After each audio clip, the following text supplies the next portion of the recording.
اللهم لبيك لبيك لا شريك لك لبيك إن الحمد والنعمة لك والملك لا شريك لك. السلام علیکم ورحمۃ اللہ وبرکاتہ. الحمد للہ رب العالمین والصلاة والسلام على حبیبہ سید الانبیاء واشرف المرسلین وعلى آلہ الطیبین الطاہرین واصحابہ الاکرمین الافضلین وعلى من احبهم وتبعهم بإحسان اجمعین. اما بعد، فقال الله سبحانه وتعالى في كلامه العظيم: أعوذ بالله من الشيطان الرجيم، بسم الله الرحمن الرحيم. ولو أنهم إذ ظلموا أنفسهم جاءوك فاستغفروا الله واستغفر لهم الرسول لوجدوا الله توابا رحيما. صدق الله العلي العظيم وصدق رسوله النبي الكريم ونحن على ذلك من الشاهدين والشاكرين والحمد لله رب العالمين.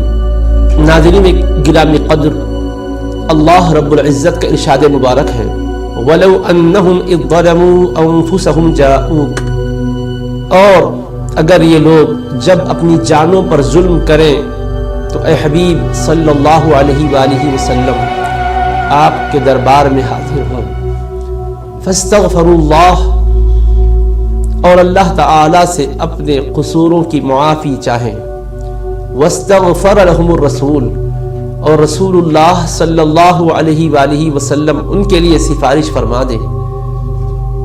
لوجدوا اللہ توابا رحیما، تو یہ لوگ ضرور بضرور اللہ تعالی کو خوب توبہ قبول کرنے والا، بے انتہا رحم فرمانے والا پائیں گے. اس آیت مبارکہ میں حق تبارک و تعالی اپنے بندوں کو ہدایت عطا فرما رہا ہے کہ جب وہ جانوں پر ظلم کر بیٹھے، یعنی گناہ کا ارتکاب کر بیٹھے، تو وہ اے حبیب صلی اللہ علیہ وسلم آپ کے پاس آئیں اور اپنے قصوروں کی اللہ سے معافی چاہیں، استغفار کریں. تو اے رسول صلی اللہ علیہ وسلم جب وہ آپ کے پاس حاضر ہو کر استغفار کرے، مغفرت طلب کرے اللہ کے حضور، اور آپ ان کے حق میں سفارش فرما دیں، تو اللہ کا وعدہ ہے کہ یہ لوگ اللہ تعالیٰ کو تواب و رحیم پائیں گے. نافرمانی جو ہوئی ہے معافی چاہ لیں.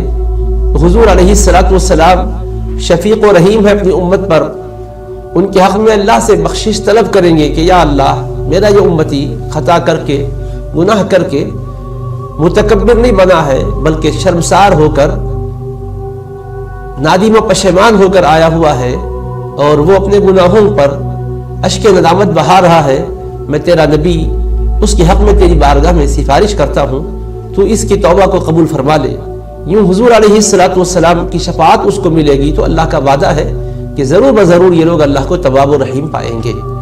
تو یہ آیت مبارکہ کا حکم ظاہری حیات مبارکہ کے زمانے میں بھی تھا، اور پردہ فرمانے کے بعد، وصال اقدس کے بعد، اس دنیا سے حضور علیہ الصلوۃ والسلام جو عالم آخرت کا سفر فرمائے ہیں، اس کے بعد بھی یہ حکم، یہ ہدایت قائم ہے. چنانچہ علامہ حافظ ابن کثیر رحمہ اللہ تفسیر ابن کثیر میں بیان کرتے ہیں، اسی آیت کریمہ کی تفسیر کرتے ہوئے: یرشد تعالی العصاة والمذنبین اذا وقع منهم الخطأ والعصیان ان یأتوا الی الرسول صلی اللہ علیہ وسلم، کہ اللہ تعالیٰ اس آیت مبارکہ کے ذریعے سے گناہ گاروں کو، خطا کاروں کو، معصیت شیاروں کو یہ ہدایت دے رہا ہے کہ جب ان سے کوئی خطا و لغزش سرزد ہو جائے تو وہ حضور صلی اللہ علیہ وسلم کی خدمت میں حاضر ہوں اور اپنے گناہوں کی اللہ سے معافی چاہیں، اور رسول کریم علیہ السلام ان کے لیے سفارش فرما دیں گے، تو یہ لوگ اللہ کو تواب و رحیم پائیں گے. اللہ سے معافی چاہتے ہوئے حضور اکرم علیہ السلام سے عرض کرنے لگے کہ میں نے اپنی جان پر ظلم کیا، میں نے گناہ کیے، آپ کی خدمت میں حاضر آیا ہوں تاکہ آپ کی سفارش میرے لیے بخشش و مغفرت کی ضامن بن جائے. جب انہوں نے یہ کہا اور اس کے بعد اشعار بھی پڑھے: یا خیر من دفنت فی القاع اعظمه فطاب من طیبهن القاع والاکم نفس الفداء لقبر انت ساکنه فیہ العفاف وفیہ الجود والکرم. اے وہ بہترین ذات جن کے وجود گرامی کو زمین کے ذروں نے چوم لیا ہے، جو اس مبارک سرزمین میں آرام فرما ہے، میری جان قربان اس روضہ اطہر پر، اس قبر منور پر جس میں آپ سکونت پذیر ہیں. اس روضہ اطہر میں جس میں آپ سکونت پذیر ہیں، اس میں پاکیزگی ہے اور سخاوت اور بخشش ہے، کرم نوازی اور مہربانی. انہوں نے یہ دو اشعار پڑھے. علامہ حافظ ابن کثیر کی تفسیر ابن کثیر سے میں یہ واقعہ آپ کو سنا رہا ہوں. تو کہتے ہیں کہ یہ اشعار پڑھنے کے بعد انہوں نے التجا کی اور اس کے بعد وہ جانے لگے. یہ جو عتبی نامی بزرگ وہاں بیٹھے تھے کہتے ہیں فغلبتنی عینی، میری آنکھیں مجھ پر غالب آ گئی، یعنی اونگ اور نیند طاری ہوئی. تو میں نے رسول اللہ صلی اللہ علیہ وسلم کی زیارت کی سعادت حاصل کی، یعنی میں نے حضور علیہ السلام کو اسی عالم میں دیکھا کہ آپ یہ ارشاد فرما رہے ہیں یا عتبی الحق الاعرابی فبشرہ ان اللہ تعالی قد غفر لہ. اے عتبی جو دیہاتی ابھی حاضر ہو کر یہاں سے جا رہے ہیں، ان سے ملاقات کرو اور ان کو یہ خوشخبری سنا دو کہ بلا شبہ اللہ تعالیٰ نے انہیں معاف کر دیا ہے، بخشش اور مغفرت عطا فرما دی. اللہ کے حبیب علیہ السلام علاوہ اس کے بھی بڑی فضیلتیں بیان فرمائے ہیں. اور مدینہ منورہ کی شان کیا ہے، اس کی عظمت کیا ہے، اس کی رفعت کیا ہے. صحیح بخاری شریف میں اگر آپ دیکھیں تو باقاعدہ امام بخاری نے ایک باب ہی قائم کیا ہے مدینہ منورہ کے فضائل کے عنوان کے ساتھ، اور احادیث مبارکہ اس میں درج کی ہیں. ان میں سے ایک دو روایتیں میں آپ کے سامنے رکھتا ہوں تاکہ بات سمجھنے میں آسانی ہو. حضور نبی کریم صلی اللہ تعالی علیہ وآلہ وسلم اللہ کے دربار میں عرض کرتے ہیں کہ اے اللہ، ابراہیم علیہ السلام تیرے خلیل ہیں، انہوں نے مکہ مکرمہ کے لیے دعائیں مانگی ہیں، اور میں تیرا حبیب ہوں، میں مدینہ منورہ کے لیے دعا کرتا ہوں. اے اللہ، مدینہ منورہ میں برکتیں عطا فرما، یہاں کے پیمانوں میں برکتیں عطا فرما، اور یہاں کے غلے میں برکتیں عطا فرما، یہاں کی غذا میں اور یہاں کی ہر شے میں تو برکتیں عطا فرما. اللہم بارک لنا فی مدینتنا، اللہم بارک لنا فی برنا وصاعنا. اللہ کے حبیب علیہ السلام دعائیں کر رہے ہیں کہ اس کے بر میں، سا میں، پیمانوں میں، اناج میں، غلے میں، دانوں میں برکت عطا فرما، غذائی اجناس میں برکت عطا فرما. بات اتنی ہی نہیں کہ برکت کی دعا فرما رہے ہیں، بلکہ اللہ کے دربار میں یوں بھی عرض کرتے ہیں اللہم اجعل ضعفی ما جعلت بمکہ من البرکہ. اے اللہ، تو مکہ مکرمہ میں جتنی برکتیں رکھی ہیں ان برکتوں کو مدینہ منورہ میں دو گنی اضافہ کر دے. اور حقیقت کے ساتھ دیکھا جائے تو محققین نے بتلایا ہے کہ ضعفین کے معنی 4 گنا کے آتے ہیں. عربی میں ضعف 2 گنا کو کہتے ہیں، اس کو ڈبل استعمال کیا گیا تثنیہ کے صیغے کے ساتھ. تو مطلب یہ ہوا کہ اے اللہ، جو برکتیں تو نے مکہ مکرمہ میں رکھی ہیں مدینہ منورہ میں ان برکتوں کو 4 گنی اضافہ عطا فرما دے. تو مدینہ منورہ میں خصوصی برکتوں کی دعا حضور پاک علیہ السلام سے ثابت ہے.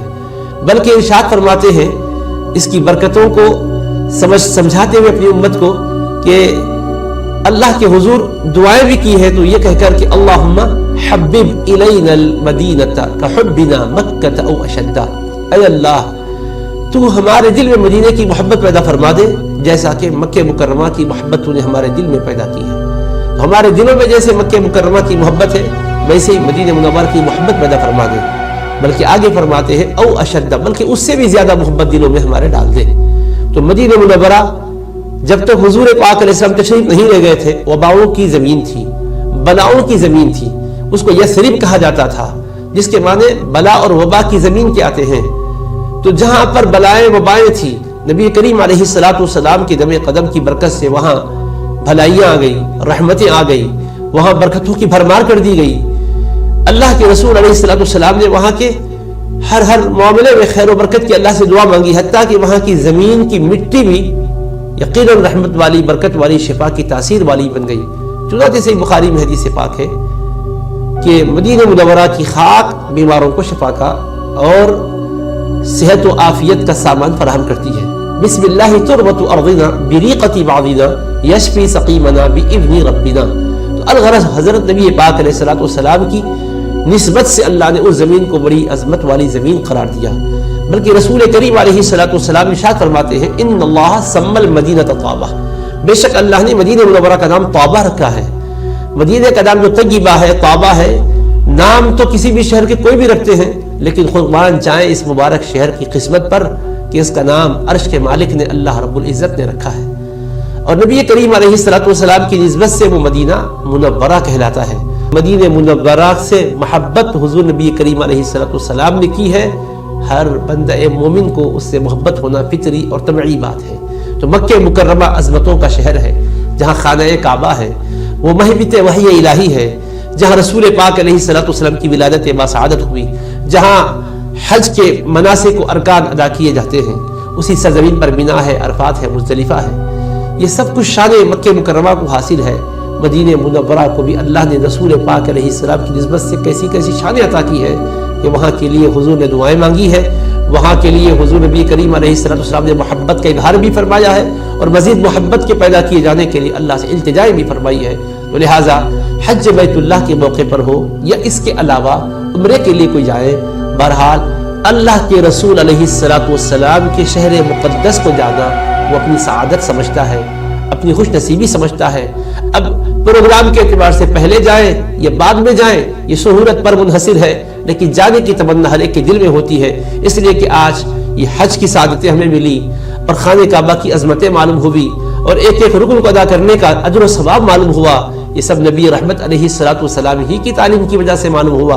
اللہ کے پیغام کو ہم تک نبی کریم علیہ السلام نے ہی پہنچایا ہے، آپ ہی پر وحی الہی کا نزول ہوا، آپ ہی نے دین کے مکمل کیے جانے کا اللہ کی طرف سے اعلان کر کے سنا دیا۔ لہٰذا حضور نبی کریم علیہ السلام کی محبت کا تقاضا ہے مدینہ منورہ بڑے ادب و احترام سے حاضری دی جائے۔ اب رہ گیا مدینہ منورہ پہنچے رسول پاک علیہ السلام کے شہر مبارک میں تو ادب کیا ہونا چاہیے؟ تو قرآن مجید میں خود اللہ پاک کا ارشاد ہے، یا ایھا الذین آمنوا لا ترفعوا اصواتکم فوق صوت النبی، اے ایمان والو تم اپنی آوازوں کو نبی کریم صلی اللہ علیہ وسلم کی آواز پر بلند نہ کرو، ولا تجہروا له بالقول کجہر بعضکم لبعض، اور تم حضور نبی کریم علیہ السلام کے سامنے ایسے چلا کر نہ بولو جیسا تم ایک دوسرے کے ساتھ چلا کر بولتے ہو، بے تکلفی کے ساتھ کلام کرتے ہو، ان تحبط اعمالکم وانتم لا تشعرون، تمہارے اعمال برباد ہو جائیں گے اور تمہیں اس کا پتہ بھی نہیں چلے گا۔ تو اللہ تعالیٰ نے اپنے رسول علیہ السلام کے سامنے حاضر ہونے والوں کو فرمایا ہے کہ ادب کے ساتھ حاضر ہونا، زبان پر بھی تمہارے کنٹرول رہنا، الفاظ پر بھی کنٹرول رہنا، جو چاہے جملے بھی نہیں بولنا، جیسے چاہے اپنی آواز کو بلند کر کے بھی نہیں بولنا، بلکہ دھیمی آواز ہو۔ نبی کریم علیہ السلام کے دربار میں جو آداب حاضر ہونے کے تھے وہ وصال اقدس سے پہلے ظاہری قیام کے دوران بھی تھے اور وصال اقدس کے بعد بھی ہیں۔ چنانچہ آج بھی مسجد نبوی اور روضہ رسول پاک علیہ السلام پر آپ پہنچے تو یہی ادب آپ کے لیے ہمارے لیے لازم ہوگا۔ دلیل کیا ہے جناب؟ دلیل صحیح بخاری کی حدیث پاک ہے، حضرت سیدنا عمر بن خطاب رضی اللہ تعالی عنہ کا واقعہ اس میں مذکور ہے۔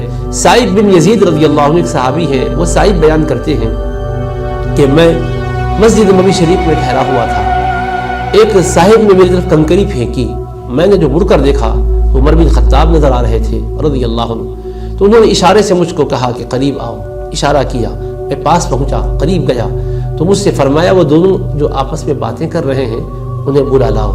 تو پھر میں ان دونوں کو بلا لایا، ان دونوں سے آپ نے فرمایا من این انتما، تم دونوں کہاں کے رہنے والے ہو؟ تو انہوں نے کہا ہم طائف کے رہنے والے ہیں، طائف سے آئے ہوئے ہیں۔ تو آپ نے فرمایا لو کنتما من اہل البلد لاوجعتکما، اگر تم اہل بلد یعنی مدینہ منورہ کے باشندگان ہوتے تو میں تم کو سزا دیتا تھا، کوڑے لگواتا تھا۔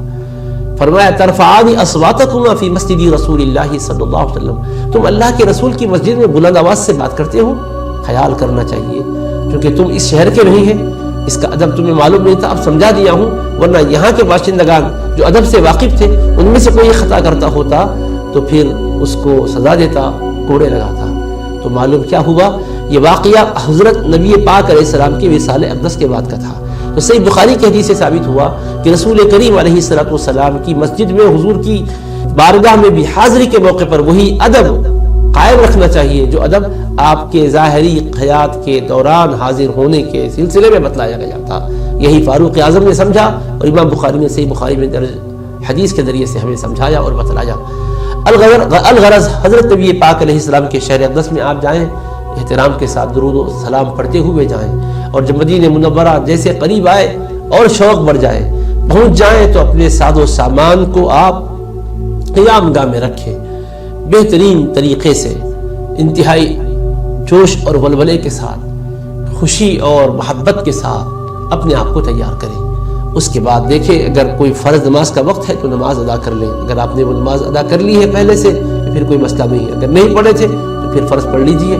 اس کے بعد آپ رسول اکرم صلی اللہ علیہ وسلم کے دربار میں صلاۃ و سلام عرض کرنے کے لیے پہنچیں، باب السلام سے اندر داخل ہوں، نہایت ادب کے ساتھ بڑی محبت کے ساتھ داخل ہوں، اور مسجد میں داخل ہونے کے جو آداب بتلائے گئے، بسم اللہ والصلاۃ والسلام علی رسول اللہ، اللہم اغفر لی ذنوبی وافتح لی ابواب رحمتک، یہ پڑھ کر داخل ہو۔ اور جب آپ بالکل باب السلام سے اندر جائیں گے تو بائیں جانب سیدھی جانب تو قبلے کی دیوار ہوگی، بائیں جانب حضور نبی کریم علیہ السلام کا حجرہ مبارکہ ہوگا۔ حجرہ مبارکہ سے جب قریب آپ پہنچیں گے، پہلے جو جالی ہے وہ جالی نہیں، درمیانی جالی کے درمیان 3 حلقات بنے ہوئے ہیں۔ پہلا حلقہ یہ ہے کہ اگر آپ اس کے روبرو ٹھہر جائیں تو بالکل حضور نبی کریم علیہ السلام کے چہرے انور کے سامنے آپ ہوتے ہیں۔ مواجہ شریف کہتا ہے، کہلاتا ہے یہ حصہ۔ تو مواجہ شریف میں حضور اکرم علیہ السلام کے کھڑے ہو جائیں اور ادب احترام سے صلاۃ و سلام عرض کریں، اور اس کے بعد ٹھہرنے کا مزید موقع ہو تو دعائیں کر لیں۔ اگر ہجوم کی وجہ سے ٹھہرنے کا موقع نہیں مل رہا ہے، چلتے چلتے ہی آپ کو سلام عرض کرنا ہے تو تھوڑا رک کر سلام عرض کر لیں۔ اس کے بعد پھر ایک ہاتھ اور مزید آگے بڑھیں، ایک اور حلقہ ہوتا ہے۔ آپ جب ادھر متوجہ ہو کر ٹھہر جائیں گے تو وہ حضرت سیدنا ابوبکر صدیق رضی اللہ تعالیٰ عنہ کا مواجہ ہوتا ہے، تو ان کے مواجہ شریف میں ٹھہر کر ان کی خدمت میں بھی سلام عرض کر دیں۔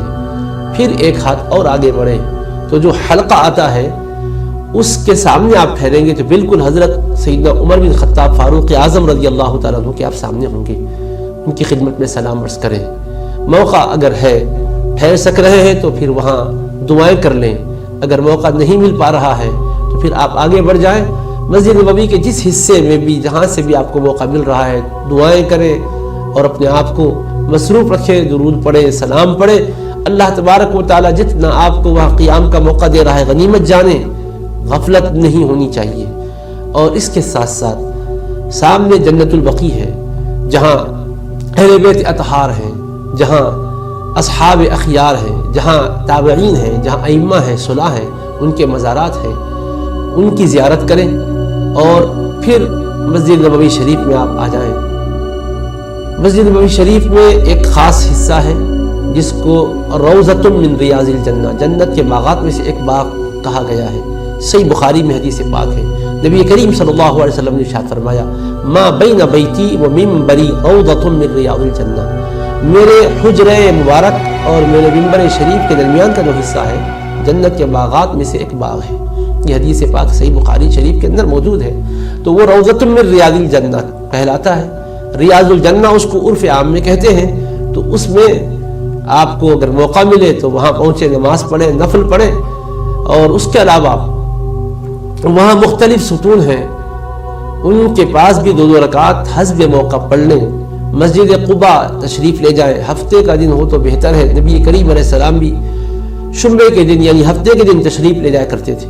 باوضو جائیں اور جا کر 2 رکعت نماز نفل پڑھیں۔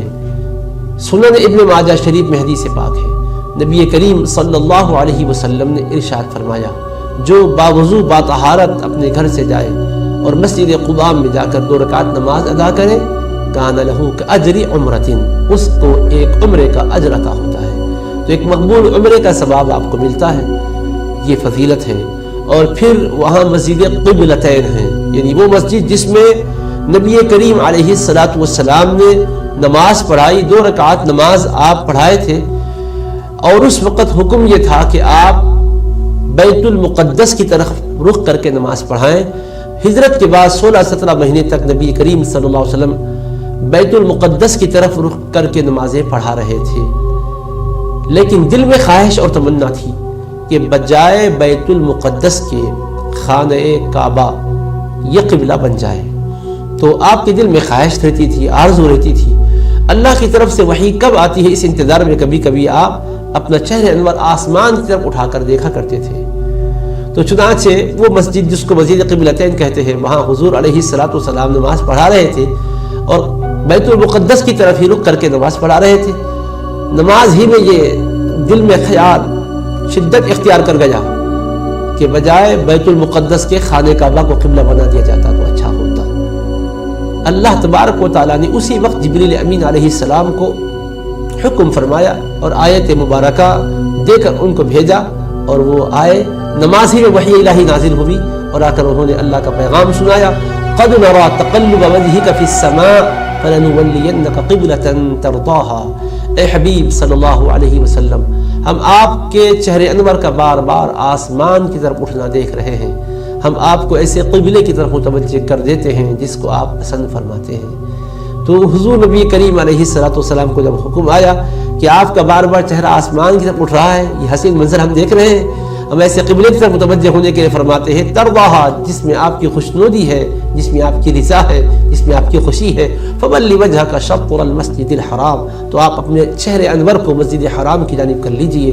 تو اسی نماز میں حضور نبی کریم علیہ السلام بالکل مقابل سمت تھی، تو آپ متوجہ ہو گئے اور پھر آپ نے بقیہ 2 رکعات اس قبلے کی طرف، یعنی کعبۃ اللہ جو قبلہ بن گیا، قبلہ دوم، اس طرف رخ کر کے نبی کریم علیہ السلام نے نماز پڑھائی۔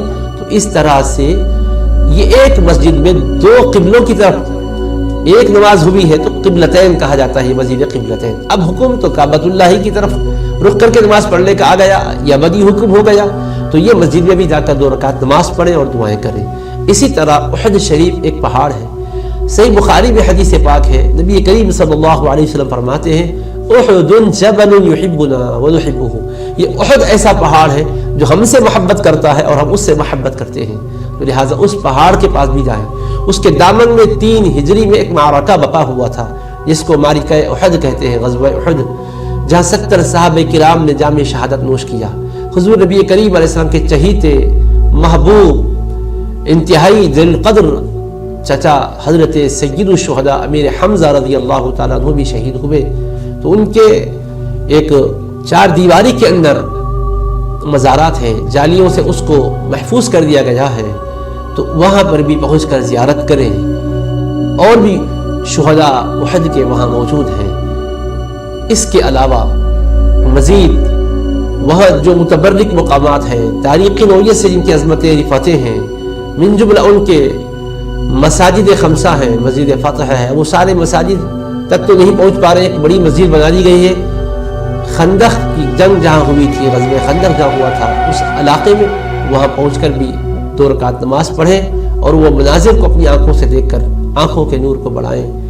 مزید یہ کہ 40 نمازیں آپ کی مسجد نبوی شریف میں ہوں، اس کا اہتمام کریں، کیونکہ رسول کریم علیہ الصلوۃ والسلام نے فرمایا ہے میری مسجد میں جو 40 نمازیں یوں ادا کرے کہ اس کی کوئی نماز فوت ہونے نہ پائے، تو اس کے لیے نفاق سے براءت کا اعلان ہوتا ہے، عذاب سے نجات کا اعلان ہوتا ہے، دوزخ سے چھٹکارا اس کے لیے لکھ دیا جاتا ہے۔ مسند احمد بن حنبل میں یہ حدیث پاک موجود ہے، اس کا اہتمام ہو اور کثرت سے حضور اکرم علیہ السلام پر درود و سلام پڑھتے رہے، قرآن کی تلاوت کرتے رہے، گناہوں سے اپنے آپ کو محفوظ رکھیں، اپنے لیے ساری امت کے لیے بخشش کی دعا کریں، اور جب وہاں سے لوٹیں تو پھر وہ محبت، وہ ادب، وہ نعمت اور برکت کے ساتھ لوٹیں کہ زندگی میں ایک انقلاب رہے۔ آپ کو دیکھیں تو لوگ یہ محسوس کریں واقعی حضور نبی کریم علیہ السلام کے شہر اقدس سے، خدا کے دربار سے رحمت و برکتوں کو لے کر آیا ہے، ایک انقلابی زندگی ہے، زندگی بجائے خود ایک لوگوں کے لیے ہدایت کا ذریعہ بن جائے۔ لبیک اللہم لبیک لبیک لا شریک لک لبیک ان الحمد والنعمة لك والملك لا